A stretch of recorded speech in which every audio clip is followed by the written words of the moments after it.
Petrol ಎಲ್ಲ ಏರಿಸಿರೋದು ಅಲ್ಲ. ನಾವು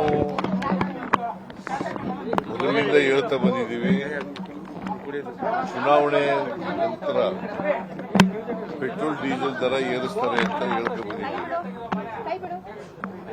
ಈಗ ನಾವು ಏರಿಸಿದಾಗ ಸ್ವಲ್ಪ ಏರಿಸಿದಾಗಲೂ ಕೂಡ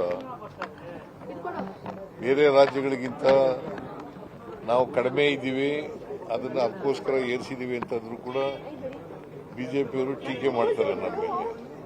ನರೇಂದ್ರ ಮೋದಿಯವರು ಅಧಿಕಾರಕ್ಕೆ ಬಂತವಿಂದ ಇಲ್ಲಿವರೆಗೆ ಅನೇಕ ಸಾರಿ ಏರಿಸಿದ್ದಾರೆ.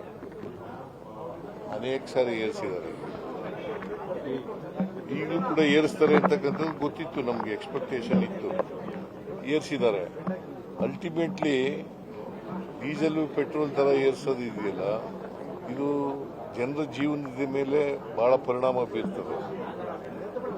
ವಿಶೇಷವಾಗಿ ರೈತರು, ಕಾರ್ಮಿಕರು, ಬಡವರು, ಅವ್ರ ಮೇಲೆ ಬಹಳ, ಇವು ಬರೀ ಪೆಟ್ರೋಲ್ ಡೀಸೆಲ್ ಬಳಸೋರು ಇಲ್ಲೇ ಅಲ್ಲ. ಅದರಿಂದ ಇದನ್ನ ಖಂಡಿಸ್ತೇವೆ. ನರೇಂದ್ರ ಮೋದಿ ಅವರಿಗೆ ಈಗ ಏರಿಸಬೇಕಾದಂತ ಅಗತ್ಯ ಇರಲಿಲ್ಲ, ಅದನ್ನು ವಾಪಸ್ ತಗೋಬೇಕು ಅಂತ ಹೇಳಿ ಒತ್ತಾಯ ಮಾಡ್ತೀವಿ.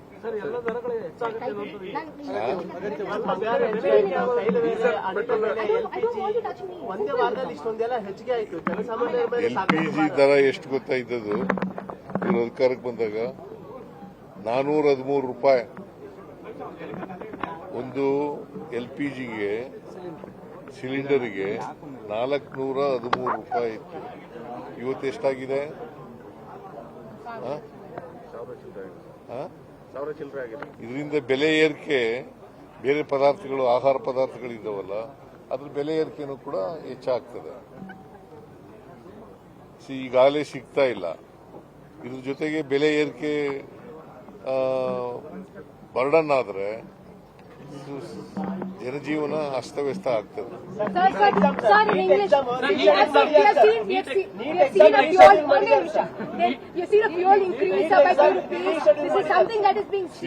Expected ever since Narendra Modi ji became the Prime Minister of this country, he has been raising petrol, diesel and cylinders. Sir, NEET exam date announce ಮಾಡಿದ್ದಾರೆ. NEET exam ಇನ್ನೊಂದು re-exam ಗೆ date announce ಮಾಡಿದ್ದಾರೆ. NEET ಕೂಡ ಅದು ಮಾಡೋದ್ರಲ್ಲಿ ವಿಫಲರಾಗಿದ್ದಾರೆ. ಅದನ್ನ ಸುಮಾರು ಅನೇಕ ವಿದ್ಯಾರ್ಥಿಗಳು ಪರೀಕ್ಷೆ ಬರೆದು ಮತ್ತೆ ಅದನ್ನು ಪ್ರಿಪೇರ್ ಆಗಬೇಕಾದಂತ ಅನಿವಾರ್ಯತೆ